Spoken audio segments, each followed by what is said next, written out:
বাসুভেই বা কুটুম্বাকাম, বাসুভেই বা কুটুম্বাকাম, পুরো পৃথিবী আমার আত্মীয় পরিবার।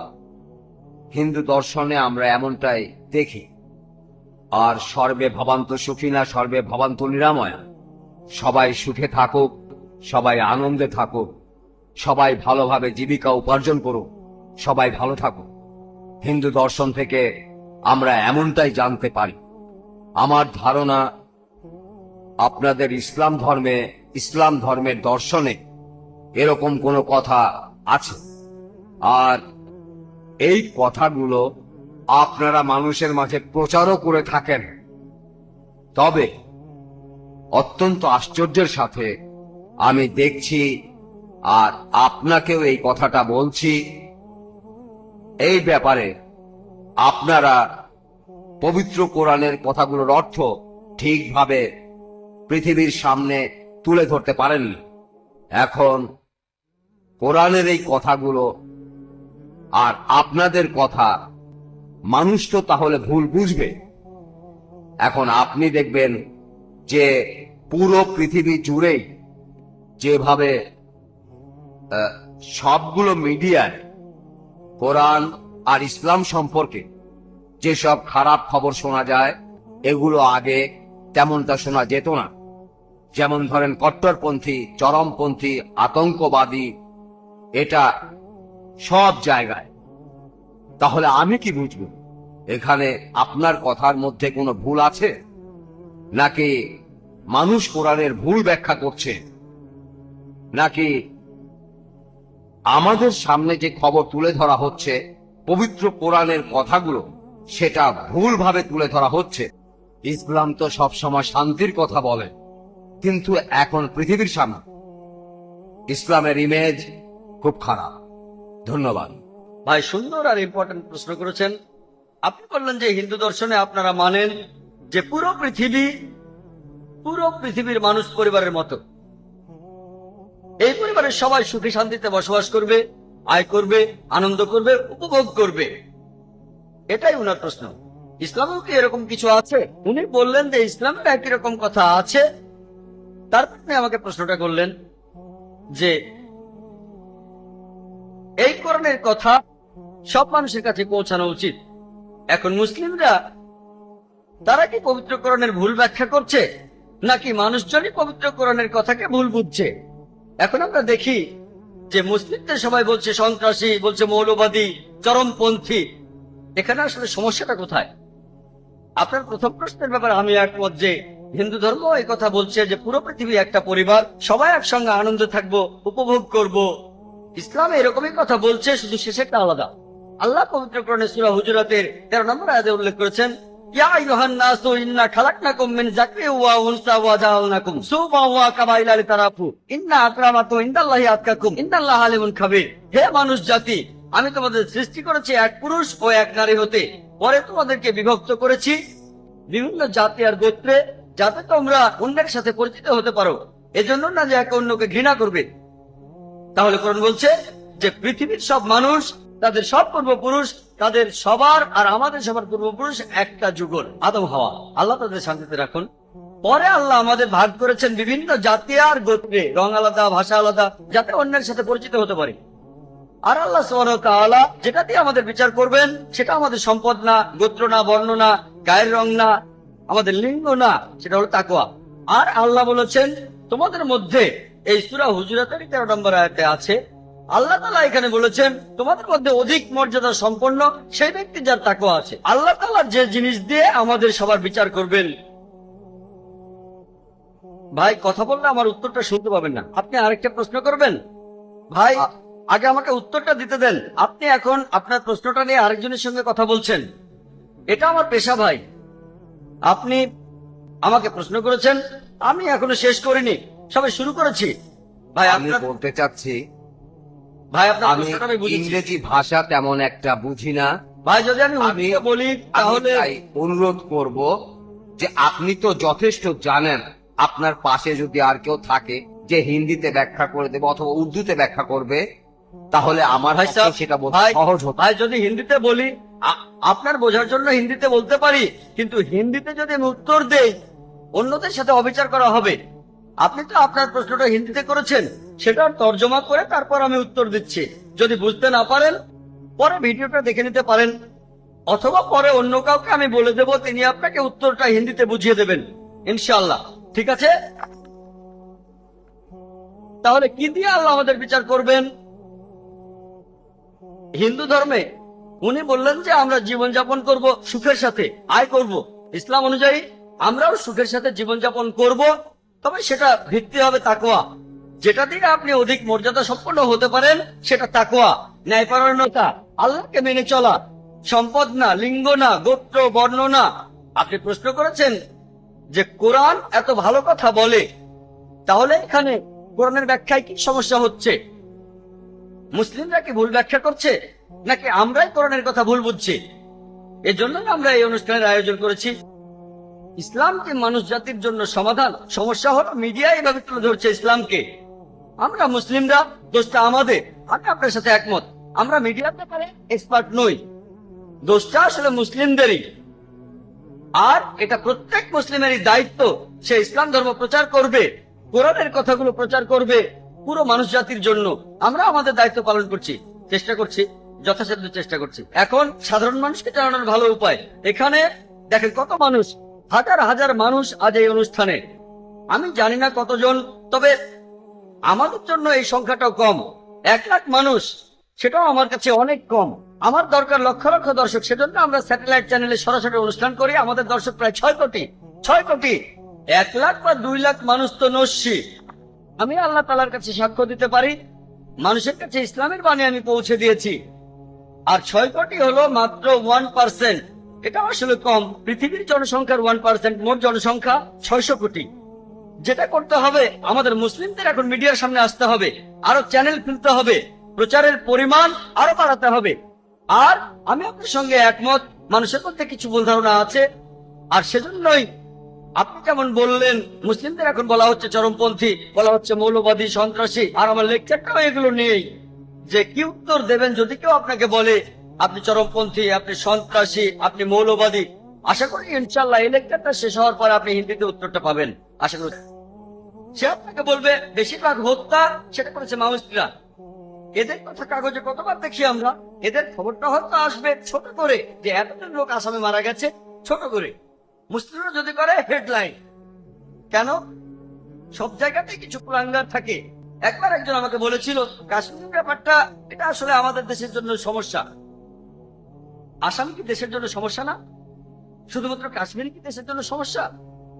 2 জায়গাতেই স্বাধীনতার যুদ্ধ চলছে, আর নিরীহ কাশ্মীরিরা নাজেহাল হচ্ছে। সব জায়গায় তারা অপদস্থ হচ্ছে। যদি আফগানিস্তানে যান, সেখানে আপনি কি দেখবেন? আমেরিকানরা সেখানে গেল আর তাদের বললো সন্ত্রাসী। তারপর আপনি দেখেন প্যালেস্টাইন, ইহুদিরা, হিটলার তাদের বের করে দিয়েছিল, জার্মানি থেকে তাড়িয়ে দিল। প্যালেস্টাইনিরা, আরব জ্ঞাতি ভাইরা, তারা বললো আহলান ওয়া সাহলান, আমাদের ঘরে আপনাদের স্বাগতম। চিন্তা করেন, একজন লোকের ঘর নেই, মাথায় ছাদ নেই, আপনি তাকে আপনার ঘরে নিয়ে আসলেন, কয়েকদিন পরে সে আপনাকে তাড়িয়ে দিল। আপনি দরজায় দাঁড়িয়ে বলতে লাগলেন, ও আমার ঘর কেড়ে নিয়েছে, আমার ঘর ফিরিয়ে দাও। তখন আপনি সন্ত্রাসী। এটা কি? দেখতেই পাচ্ছেন, এই হলো মিডিয়া। এটা মিডিয়া। তাহলে দেখবেন বসনিয়াতে কি হয়েছিল, মুসলিমদের হত্যা করা হলো। আমি আপনার সঙ্গে একমত, মুসলিমরাও সেখানে যুদ্ধ করেছিল, কিন্তু তাদের উপর অবিচার হয়েছে। মানবতা কিছু নেই। প্যালেস্টাইন ঘটনার কি উত্তর দেবেন? অথবা ধরেন ইরাক, তাদের নাকি রাসায়নিক অস্ত্র আছে। আমি সাদ্দাম হোসেনের পক্ষে বলছি না, আমি তাকে ভালো মুসলিম মনে করি না। তবে সাদ্দামের সময় ইরাকে কিছু সমস্যা ছিল, আমেরিকানরা আসার পরে সেগুলো অনেক গুণ বেড়ে গেছে। ঠিক সেই রাসায়নিক অস্ত্র কোথায় পেল? যেহেতু জর্জ বুশ বলেছে যাও আক্রমণ করো, তাই আক্রমণ। যে লোকটা সবচেয়ে বেশি মানুষের মৃত্যুর জন্য দায়ী, সে হলো জর্জ বুশ। 1 নম্বর সন্ত্রাসী হলো জর্জ বুশ।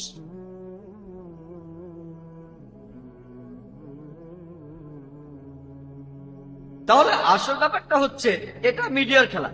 মুসলিমদের অপদস্থ করা হচ্ছে, অত্যাচার করা হচ্ছে, তাদেরকে বলছেন সন্ত্রাসী। আমি সেজন্য বলছি, মুসলিমদের মধ্যেও কিছু কুলাঙ্গার আছে, তবে কুলাঙ্গারের সংখ্যা অনেক কম। এরা এরা সংখ্যায় কম, পুরোটাই মিডিয়ার কারসাজি। আয়ারের নাম শুনেছেন? আইরিশ রিপাবলিকান আর্মি ইংল্যান্ডে। এটা আসলে ক্যাথলিক আর প্রটেস্ট্যান্টের ভেতরে লড়াই। তার কেউ ক্যাথলিক সন্ত্রাসী বলে না, কেন? 100 বছরেরও বেশি। তবে ইংল্যান্ডের প্রধানমন্ত্রী টনি ব্লেয়ার মুসলিম সন্ত্রাসীদেরকে বেশি ভয় পাচ্ছেন। আয়ার নিয়ে অত চিন্তা নেই, যারা এখন পর্যন্ত অনেক মানুষ মেরেছে, অনেক বোমা ফাটিয়েছে। কিন্তু এরা দরজা বন্ধ করে মিটিং করে যে কিভাবে কিভাবে মুসলিম সন্ত্রাসীদের থামাবো। ব্যাপারটা খুবই কমন। কোন পলিটিশিয়ান ভোটের দরকার হলেই নতুন প্রধানমন্ত্রী আসলেন, আর তখনই ঘটল গ্লাসগো বোম্বিং। সাবিল আহমেদকে চেনেন? সাবিল আহমেদের নাম শুনেছেন? খুব ভালো, আমি নাম শুনেছি, কখনো দেখিনি। ইন্ডিয়ার পেপারে এসেছিল। এই সাবিল আহমেদ কে? সাবিল আহমেদ হলো ডক্টর জাকির নায়েকের ভক্ত, আর ব্যাঙ্গালোর ডক্টর জাকিরের লেকচারের অর্গানাইজার ছিল। পুরো আর্টিকেলটাই সন্ত্রাস। অনেকেই অনেক রকম বাগান তৈরি করে, অনেক রকম ফলের বাগান। তো এইভাবে যে খেজুর বাগান হতে পারে আমাদের বাংলাদেশে, এমন করে খেজুর বাগান তৈরি করে, এটা আসলে কিন্তু আমার জানা ছিল না। তো আমি এখন চলে এসেছি দর্শনা থানার তেঘরি গ্রামে। এই তেঘরি গ্রামেই এভাবেই বড় একটা জমি, বড় একটি বাগান এই দেখে আমি কিন্তু লোভ সামলাতে না পেরে চলে আসলাম। আসলে আপনারা যেটা দেখতে পাচ্ছেন, শুধু খেজুর গাছ আর খেজুর গাছ, আমাদের দেশি খেজুর গাছ। এই দেশি খেজুর গাছ থেকে শুধু রস সংগ্রহ করা হয়, তাহা ছাড়া কিন্তু অন্য কিছু না। ফলগুলা কি করে আমার জানা নেই, তবে আমরা চেষ্টা করবো সে বাগান মালিকের সঙ্গে কথা বলার। দেখেন কত বড় বাগান। আসলে অনেকটা মনে হচ্ছে না যে আমি এই মুহূর্তে সৌদি আরব, মিশর কিংবা মরুভূমির কোনো দেশে চলে এসেছি। আসলে কিন্তু এটা কোনো মরুভূমির দেশ না, এটা আমাদের চুয়াডাঙ্গা দর্শনা থানার তেঘরি গ্রামে।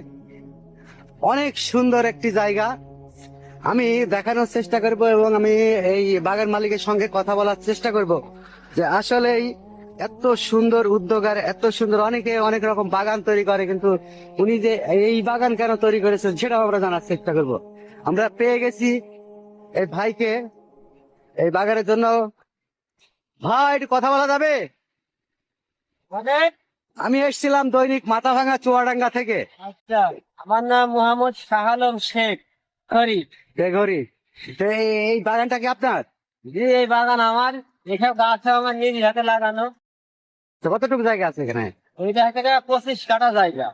25 কাঠা জায়গা। এই 25 কাঠা জায়গাতে আপনি বাগান করেছেন।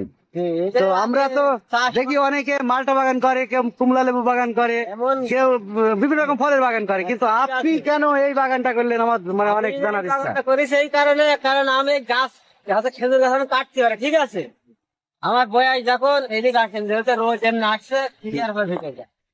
তার কারণ আমি খেজুর গাছ কাটছি মনে করেন 14 থেকে 15 বছর হচ্ছে, ঠিক আছে। তা আমি যখন এই নিজে গাছ কাটতে পারি, এই কারণে এই গাছগুলো আমি লাগাইছি।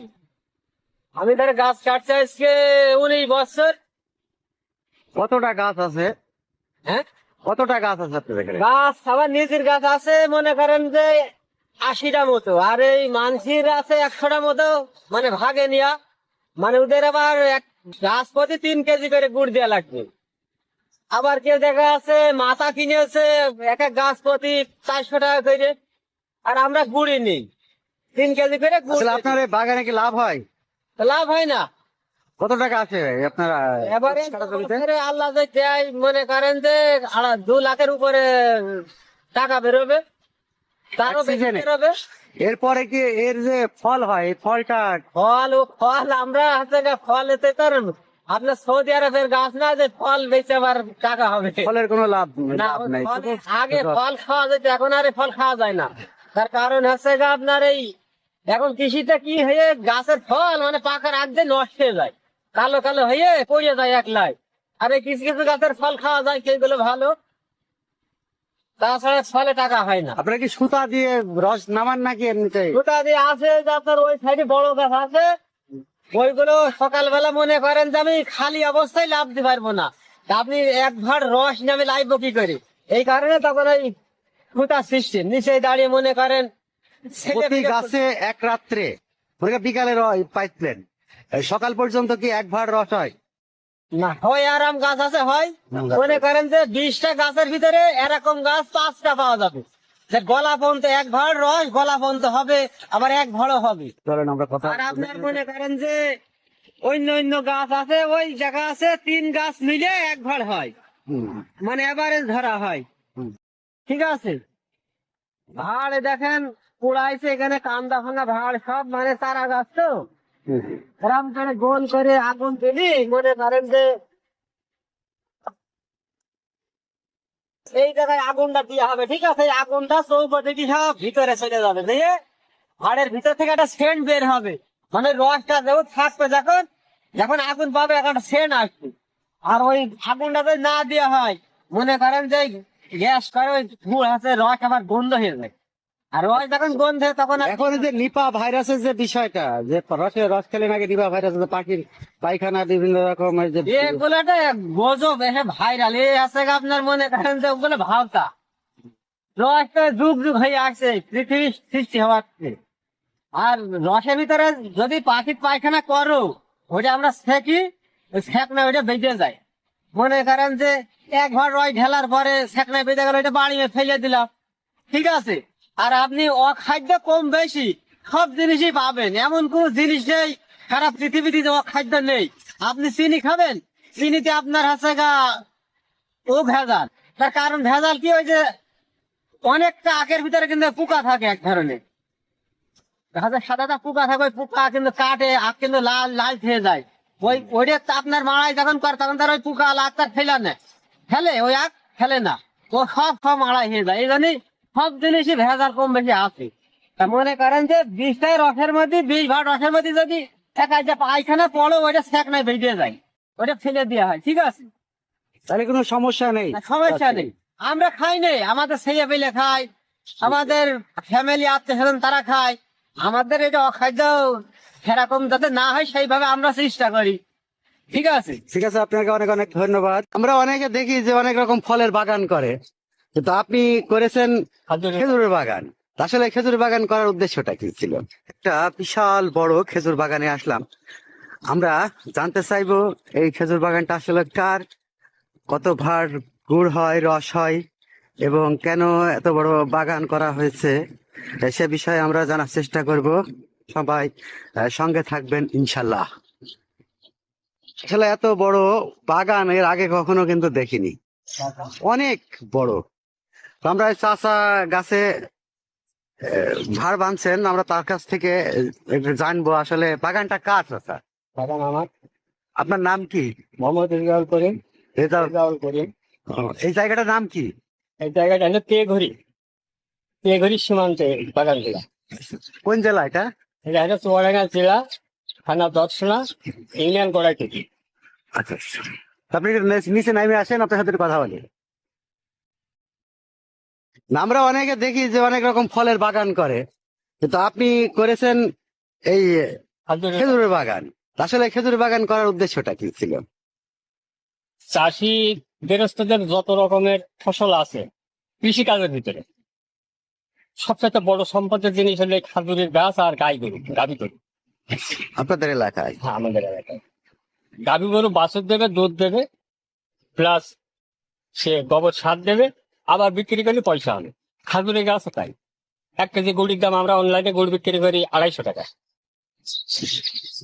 যারা কেনে তারা কত যাচ্ছে তারা জানে, তাদের আল্লাহ জানে।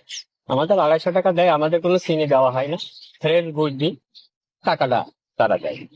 আচ্ছা, আপনার এখানে কতটুকু জায়গা? আর আবার 28 শতক জায়গা, 28 শতক। কতটা গাছ আছে? 200 গাছ আছে। রস হয় কত ভার? রস হয় 20 ভাড়ো হয়, 25 ভাড়ো হয়। ভাড়ে গুড় হয় 1 কত? কেজিকার গুড় ধরা যায়, প্রত্যেক ভাড়ে আর 1 কেজিকার গুড় ধরা যায়। তাহলে পরে যদি আপনার 20 ভাড় হয় তাহলে পরে 20 20 কেজি কেজি হবে। তবে এইখানে আরো গাছ আছে, এগুলো তো দেখা যাচ্ছে যে পালা ভিত্তিক কাটা হয়, 3 পালায় কাটা হয়। তো দেখা যাচ্ছে যে 3 পালায় কাটা হয় 50 টাকা কি 30 টাকা 40 টাকার গাছ কাটলাম, 20 ভাড় 25 ভাড় গাছ হলে এরকম 3 পালায় আরো গাছ আছে। এই জমিতে নেই, আরো জমিনে গাছ আছে। আপনি কি এটাই করেন নাকি অন্য কোনো চাষটা? আমার অন্য কাজ আছে, পেয়ারা বাগান আছে, ভুট্টা আছে, ধান চাষ আছে। শুধু এইটাই নয়, সবগুলো কমার্শিয়ালের মধ্যে আছে। ছেলেপিলে চাকরিও করে। কয় ছেলে মেয়ে? আমার 2 ছেলে 1 মেয়ে। বড় ছেলে মাস্টার্স কমপ্লিট, সে কোম্পানি চাকরি করে 3বার বিসিএস করলো, চান্স হয়নি। উনি চায়না কোম্পানিতে আছে কুমিল্লা লাকসাম। ছোট ছেলেরা এবার চড়াঙ্গাতে সরকারি কলেজে ডিগ্রি ভর্তি হলো। মেড এসএসসি পাস করার পরে বিয়ে হয়ে গেছে, জামাই প্রাইমারি শিক্ষক, আর নিজের স্বামী স্ত্রী মুরব্বী বাড়িতে থাকেন। সংসার। আল্লাহ ঠিক আছে, আপনার সঙ্গে কথা বলে অনেক ভালো লাগলো। হ্যাঁ।